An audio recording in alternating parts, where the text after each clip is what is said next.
Stay with us, you're watching Standpoint. Now, our next conversation has been on for almost 2 decades. It does seem as though there has been no solution to this particular matter. It's in Delta State, and that's what we're turning our attention to now. Concerned Itsekiri leaders have now frowned at the proposed delineation of Warri Federal Constituency, Delta State, by the Independent National Electoral Commission, describing the planned action as a gross disrespect for court judgment and breach of fundamental rights of Itsekiri people. They specifically cited a 2022 Supreme Court judgment which ordered the review of wards in Warri Federal Constituency, adding that the judgment was based on constitutional provisions mandating INEC to review state constituencies every 10 years.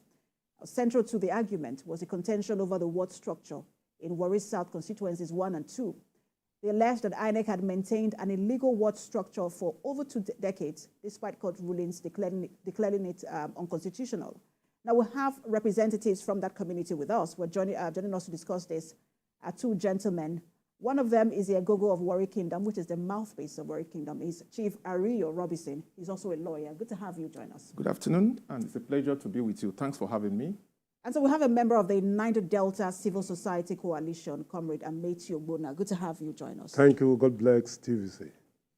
All right, so let me begin with you, Mr. Ario, because you have been following this conversation all through for a really long time.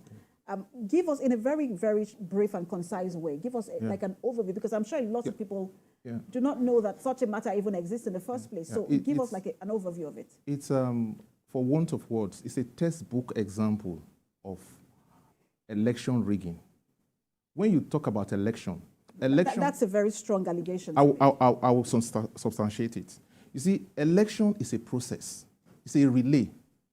It's not a sprint. It's not a 100-meter dash.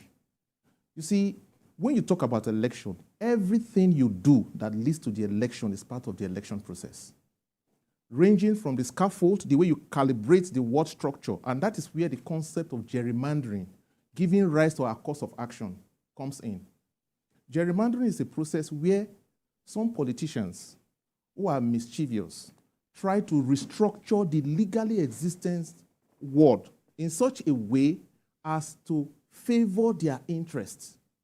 And that's exactly what has happened here. Now, a lot of Nigerians may not know, and I've said this times without number, that there is an instrument that stipulates the ward number and structure across Nigeria, not Warri alone. The way it also stipulates for local government. Yes. So, and that document was published in the Gazette of 1992. This is the Gazette. And this is the only instrument. I always wish that INEC was here for us to confront INEC one-on-one. This is the only document in Nigeria stipulating the number and structure of ward, the current one. Now, if you elect to touch the shape, the number and structure of this, you have to fall back to the Constitution. Section 114, subsection 1 and 2 of the Constitution gives you 3 conditions under which you can validly touch this structure. One is that it has been more than 10 years since you did it. The second is that there has been a population census conducted necessitating the revisiting of the ward structure. And the third is that there has been boundary adjustment. In all this, you can see that there is logic, there is reason behind the revisiting. Now, what happened was that in less than 10 years, NECON, that is the predecessor of INEC, went to town and picked only Warri Federal Constituency. Picked on Warri, just like INEC is picking on Warri now, instead of dealing with the entire nation. You see, there is nowhere in Nigeria that there is no need for review of constituency, because the last review exercise happened beyond 10 years ago. It's like population census. It's supposed to be done every 10 years. And review by the provision of the Constitution is supposed to be done every 10 years. Not Warri alone. We're talking about a nation with 774 local government council areas. The Constitution says that you shouldn't treat one part of the country different from the other. So I want to get to the very bottom of the issue. Yeah. The issue is that, and I want you to explain it very briefly, that there used to be 10 wards. Yes. which was In 1996, it was gerrymandered to 12 wards. to 12 wards. Now, in gerrymandering it, what happened was that there was a skillful surgery to ensure that those local governments, prior to that gerrymandering activity, the Itsekiris controlled more than 8 of the 10 wards. So the job and objective of the gerrymandering activity was to shrink the Itsekiris and expand the adverse tribe.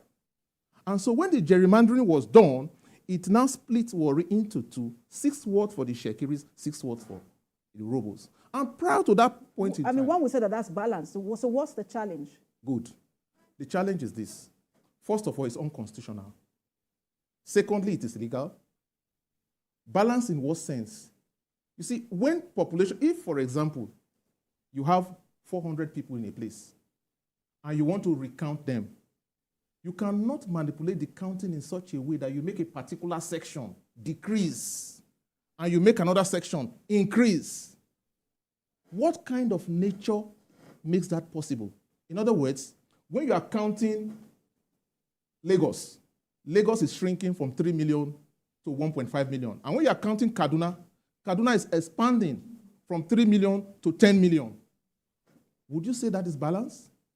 Or let us put it this way. Maybe Lagos was 8 million and Kaduna was 2 million. And when you did your juggling, you juggled Kaduna to 6 million and juggled Lagos to 6 million. Would you say that is balance? You see, the point is that... I want to take the conversation. Let me put you on hold. We'll get back to you. I want to bring the conversation to Mr. Comrade Ogbonna. Because for a lot of people, what they hear is 6 wards. And in their mind, they're wondering, okay, with 6 wards, everybody should go home and they should be fine. I want to get your thought on that as well, and the implication over the years of having 6 wards. Let me just give you the background. When we were under Bende State, Warri local government has 13 wards. Warri local government has 13 wards. When Delta State was created, the first election that was conducted in Warri was known as Warri South local government, Warri North local government. The first election in Warri South was conducted with 10 wards in the local government election that produced 10 councillors, the local government chairman, the vice chairman. Then the House of Assembly election was conducted with the same 10 wards, 6 wards, 4 wards, which brought the members, which produced the 2 members of the State House of Assembly. And those 2 members were from what side? The election was contested by different political parties. NRC fielded their candidate, SDP fielded their candidate. The SDP candidate, SDP won 1 seat, NRC won 1 seat in the Warri South 2 constituencies. So when I said, who got those candidates, because again, I see that there's an ethnic... What's ethnic extraction? Yes, because I see that there's an ethnic coloration to this conversation. The two candidates who contested, the 2 candidates are Itsekiris. Okay. But the 2 candidates who contested, they contested with Robo candidates. They even contested with Igbo candidates. But the Itsekiri candidates won. One from NRC, one from SDP. After that election, the same government conducted the election for Federal House of Rep and Senate. The same 10 wards was used. After that same election, they conducted the Tofa Abiola election, presidential election. The same 10 ward structure was used. Then when the government was toppled, when the Abacha toppled the government, they did what is known as zero-party election. They used the same 10 wards. Okay, so because I want people to understand what is really going on. Yes. And from your perspective. Yes. Now that there are 12 wards. Yes. Of course, the House of Assembly is still there. What is now so what is going on now with members? So you had 2 people from Itsekiri initially, but now what's going on? Do you still have members of the House of Assembly? We are looking at the legal. Just a minute. We are looking at the legal aspect of it. We are looking at the legal aspect. Okay, so I know that you're looking at the legal aspect, yes. But there's a reason why. Yes, let me. Because I see that you have ethnic and political. Yes, I get your trajectory. You see, there are Itsekiris in other local government council areas. There are Itsekiris in Saple. There are Itsekiris in Uwe. There are Itsekiris in Etiop. The question is, if you are padding the wards of other tribes in Warri, what happens to those Itsekiris in other? What is good for the goose should be good for the gander. So how come the Itsekiris in Saple are also shrinking? while the other tribes are increasing. In other words, if you want to pad it, why not pad it across the board? And again, you want to do this exercise. Why pick only Warri? If you had done this exercise across the nation or across the states, then you will find a situation where the Itsekiris in Saple will have 4 wards and the Robos will have 6 wards. Nobody will. Okay, so, but I still want to get the answer to that question. Yeah. Now, where does that leave the representation in terms of the House of Assembly for Warri, South Constituency 1 and 2? I want to get, so because he said it used to be 2. Yes, let me explain to you. Itsekiri emerged. So what about now? There was a point I made initially that I want you to look at. Gerrymandering. What happens is that, for example, you cut the ward structure in such a way that you cut those areas where your targets have population, split it into 2, and add them to other places where their voting outcome will not be able to produce the kind of momentum or result that you want. In other words, when the ward structure was 10, we were able to produce 2 members of the House of Assembly. Now, the surgery, the political surgery was done in such a way that wards that were 2 before on the Itsekiri side were merged together and made 1. And wards that were 1 before on the Robo side were multiplied to make 3. So, for instance, they would now be able to elect 6 councillors as against 2 councillors. And we will now be able to elect 6 councillors as against 8 councillors. So the mathematics is quite oppressive, as you can see. In other words, they juggle it. And the important thing is that they juggle it not in accordance with the law. You get the point? Now, INEC has been told. So you are saying that if it's going to happen at all, yes, it should be legal? Yes, it should be legal. So have you spoken to INEC on this particular issue, and what are you hearing from them? Severally. You see, there was a time we had a face-off with INEC. This is a letter, this is a memorandum that was signed in INEC's office.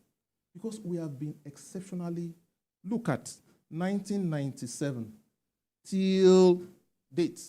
This document was signed in 2019. An agreement by INEC that they were going to implement it.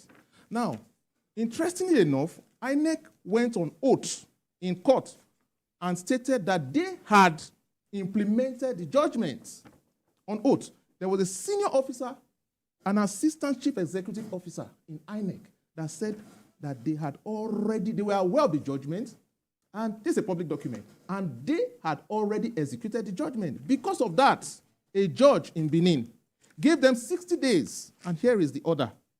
60 days for them to come back with the proof that they had executed the judgment. And that order was made in 2019. Up to today, they've not done so. And so we had to go for the enforcement of judgment, committal proceedings. We said from 48, from 49. When it was very clear that some top INEC officials were going to jail, they came and they said that we should discuss. Okay, we discussed with them with the hope that they were going to keep to their words. But unfortunately, they never did.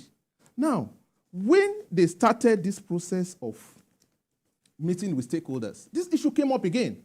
And they did say at the stakeholders meeting that they were not going to leave that court of appeal judgment.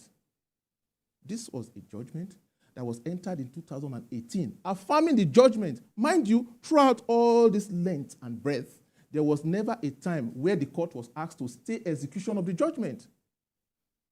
INEC is supposed to be a nominal party in the sense that they are not stakeholders. And that's the question I want to ask Comrade Yes. Bona, because one of the statements that was released, you had said that, particularly you spoke on behalf of the Itsekiri people, and then you said that you highlighted concerns of selective justice, gross disrespect for court judgments, marginalization, discrimination and oppression by INEC. Some people will say, look, INEC is a national agency. It doesn't have any business with tribes and ethnicity.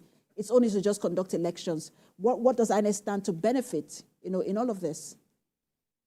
Let me just clear you. What INEC stands to benefit is different from what the persons in INEC stands to benefit. The persons in INEC who are INEC staff, what they stand to benefit is this controversy they are creating in Warri South local government.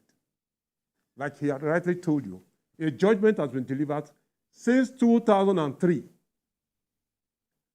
INEC took an appeal, and they lost in the appeal. The same INEC said they have implemented it. I can tell you one Mr. Amaju, who was the resident electoral commissioner in Delta State, INEC, on television, said INEC has gotten a judgment superseding the judgment of Justice Auta that Warri South should return to 12th Ward. That would be the Supreme Court judgment of 2020. No. This was just before 2007 election. Oh, okay. So that was before the Supreme Court judgment. Supreme Court judgment just day before yesterday. You understand me? The Supreme Court judgment we're talking about has no effect, has no relationship with this judgment.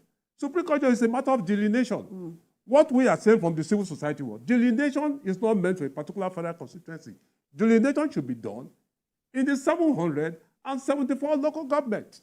Since the delineation was done last in 1992, up to date, no delineation has been carried out in Nigeria. To throw more light on your question, these are 2 letters from the national headquarters of INEC directing the REC in Delta State to implement the judgment.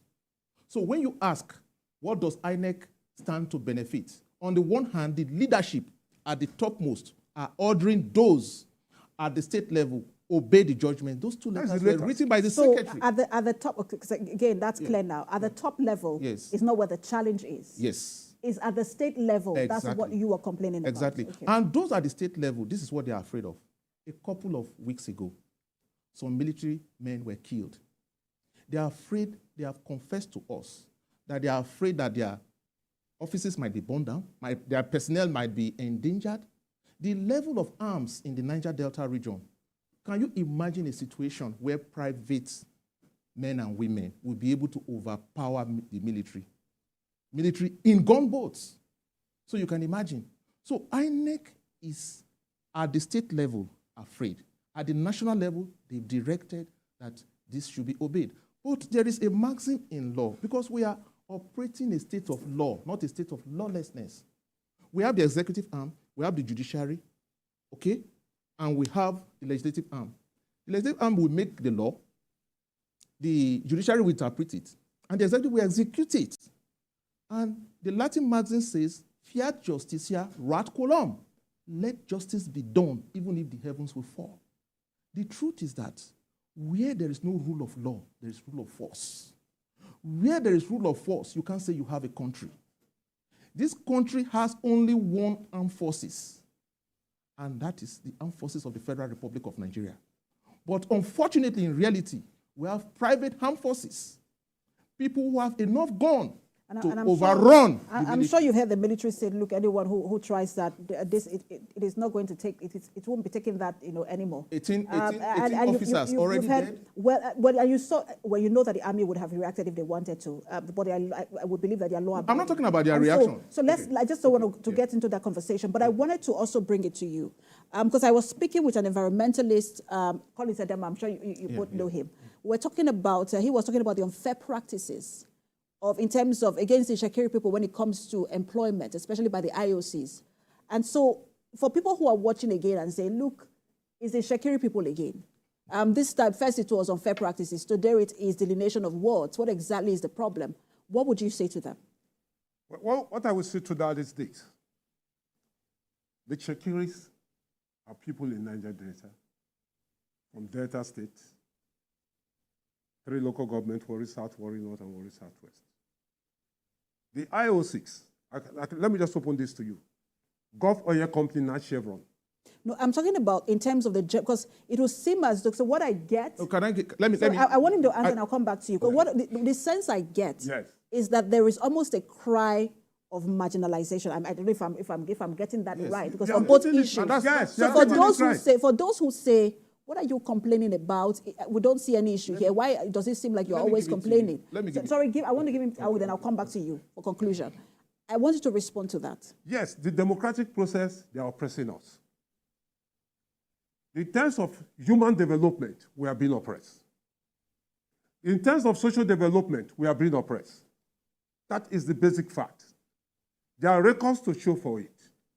Like he has told you, the democratic process makes the leadership of any country to be legal if it's passed through the legal process. But what we are saying here is that the legal process has been dismantled by the illegal process.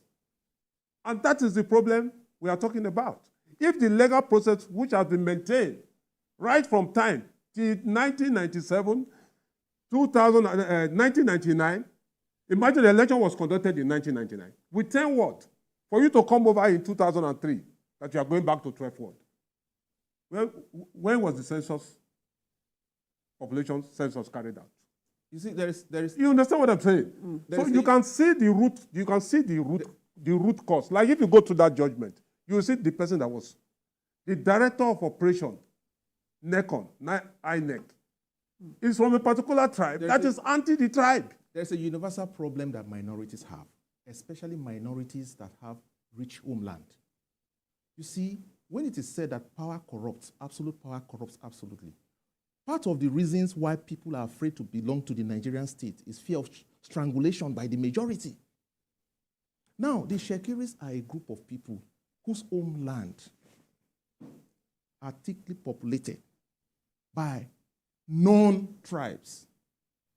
Now, you find a situation where in Delta State, for instance, the only local government council areas where we are very, very visible are the 3 Warri local government council areas. And you have over 20 local government council areas. So you have some ethnic groups that have 8, you have some others that have 5, you have some others that have 4. So in the face of the big majority tribes, you have a land that is the richest. We account for the highest quantum of oil production in Nigeria as a singular tribe. So the problem we have is our smallness as a tribe. So in Warri, those 3 local governments in Delta that you occupy. Yes. And I know that you've talked about having other ethnicities in those local governments as well. I mean, it's a state of people will join you. Yes. But so who has the largest population in those local governments? We. But unfortunately, you understand, there is state power. There is power at sub-regional level, at the level of the House of Reps, at the level of the Senate.